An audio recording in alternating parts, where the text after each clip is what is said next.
సంగారెడ్డి జిల్లాలో కూడా భారీగా వర్షాలు కురుస్తున్నాయి. నారాయణఖేడ్ నియోజకవర్గంలో గ్యాప్ ఇవ్వకుండా వర్షం దంచి కొడుతోంది. వాగులు వంకలు చాలా ఉధృతంగా ప్రవహిస్తున్నాయి. పిట్లం, కంటి గ్రామాలకు రాకపోకలు నిలిచిపోయాయి. మెదక్ జిల్లాలో అయితే కుంభవృష్టి కురుస్తోంది.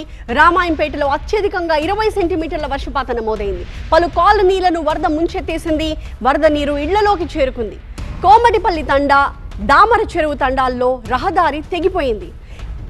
ప్రగతి ధర్మారం అలాగే నార్లాపూర్ మధ్య వరద ఉధృతంగా ప్రవహిస్తోంది. దీంతో రాకపోకలు బంద్ అయిపోయాయి.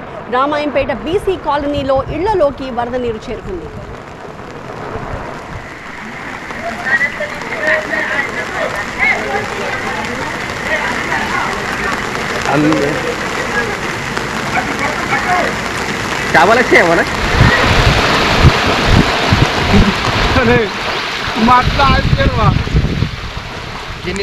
మెదక్ జిల్లాలో కుండపోత వర్షానికి వీధులన్నీ జలమయమైపోయాయి. రామాయంపేట మున్సిపాలిటీ పరిధిలో భారీ వర్షానికి బీసీ కాలనీని వరద నీరు ముంచెత్తేసింది. అక్కల బస్తీలో ఇళ్లలోకి నడుము లోతులో వరద చేరడంతో స్థానికులు చాలా ఇబ్బందులు పడుతున్నారు. ఇళ్లలో నిత్యావసరాలన్నీ తడిసిపోవడంతో ఆందోళన చెందుతున్నారు.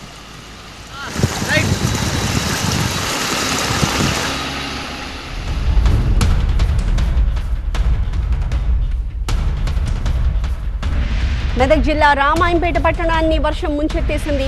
రికార్డ్ స్థాయిలో 20 సెంటీమీటర్ల వర్షపాతం నమోదైంది. అక్కడ ప్రధాన రహదారులపై వరద నీరు ఉధృతంగా ప్రవహిస్తోంది. పలు కాలనీలు జల దిగ్బంధంలో చిక్కుకోవడంతో స్థానికులు ఇబ్బందులు పడుతూ ఉన్నారు. రామాయంపేట, కామారెడ్డి మధ్య రాకపోకలు నిలిచిపోయాయి. మెదక్ జిల్లాలో భారీ వర్షాలకు వాగులు ఉధృతంగా ప్రవహిస్తున్నాయి. రేగోడు మండలం తిమ్మాపురంలో వరద ఉధృతికి రైతు చిక్కుకుపోయాడు.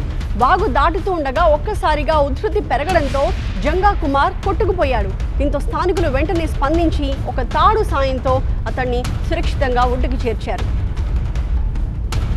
మెదక్ జిల్లా రామాయంపేటలో భారీ వర్షం కురుస్తోంది. ఎస్సీ బాలికల వసతి గృహంలోకి పెద్ద ఎత్తున వరద నీరు చేరింది.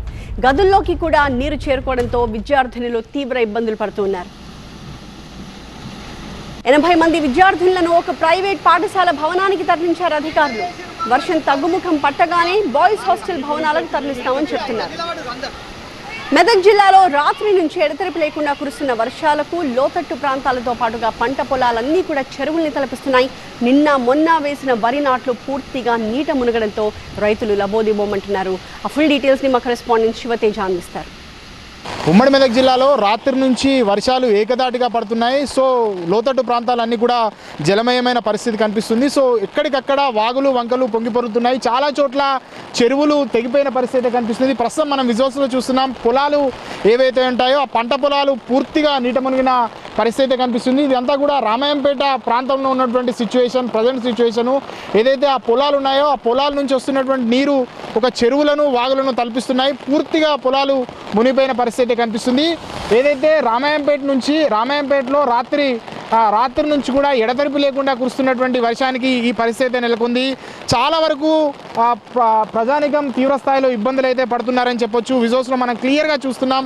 పొలాలన్నీ కూడా నిండిపోయిన పరిస్థితి మనకు కనిపిస్తుంది. రోడ్డుకు ఒకవైపు ఆ పరిస్థితి ఉంటే రోడ్డుకు ఇంకోవైపు ఎట్లాంటి పరిస్థితి ఉందో చూపించే ప్రయత్నం అయితే మీకు చేస్తాను. ఒక్కసారి విజువల్స్లో చూస్తున్నాం. ఇటు సైడ్ కూడా పంట పొలాలు ఉన్నాయి. ఆ పంట పొలాలు పూర్తిగా మునిగిపోయిన పరిస్థితి మనకు కనిపిస్తుంది. ఇట్లాంటి పరిస్థితి రావడానికి ప్రధాన కారణం ఏంటంటే ఇక్కడ ఉన్నటువంటి రామాయంపేట ప్రాంతంలో ఉన్నటువంటి ఏదైతే ఒక చెరువు ఉంటుందో ఆ వెంకట్రావుపేట అనేటటువంటి చెరువు తెగిపోయిన నేపథ్యంలో ఈ విధంగా పొలాలన్నీ కూడా నీట మునిగిన పరిస్థితి కనిపిస్తుంది. మనకు ఎదురుగా ఒక వరి చేను కనిపిస్తుంది. ఆ వరికి ఇటీవలే నాటేసినటువంటి పరిస్థితి. నారేసినటువంటి మడ్లన్నీ కూడా మునిగిపోయిన పరిస్థితి కనిపిస్తుంది.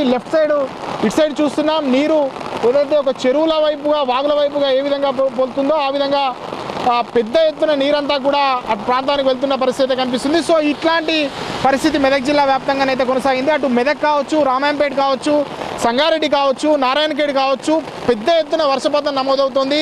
ఇంకా కూడా వర్షాలు పడతాయంటూ అధికారులు చెప్పిన నేపథ్యంలో అధికారులంతా కూడా అలర్ట్ అయిన పరిస్థితి. ఇప్పటికే జిల్లా కలెక్టర్లు కూడా ఆయా శాఖల అధికారులకు ఆదేశాలు జారీ చేయడం జరిగింది. ఎవరు కూడా జిల్లా కేంద్రాలను విడిచి బయటకు వెళ్ళొద్దు అంటూ కూడా చెప్పడం జరిగింది. ఇక లోతట్టు ప్రాంతాల్లో ఉన్నటువంటి జనాలు ఎవరైతే ఉంటారో వారంతా కూడా జాగ్రత్తగా ఉండాలంటూ కూడా ఇప్పటికే ఆదేశాలు జారీ చేసిన పరిస్థితి అయితే కనిపిస్తుంది. Vote studio.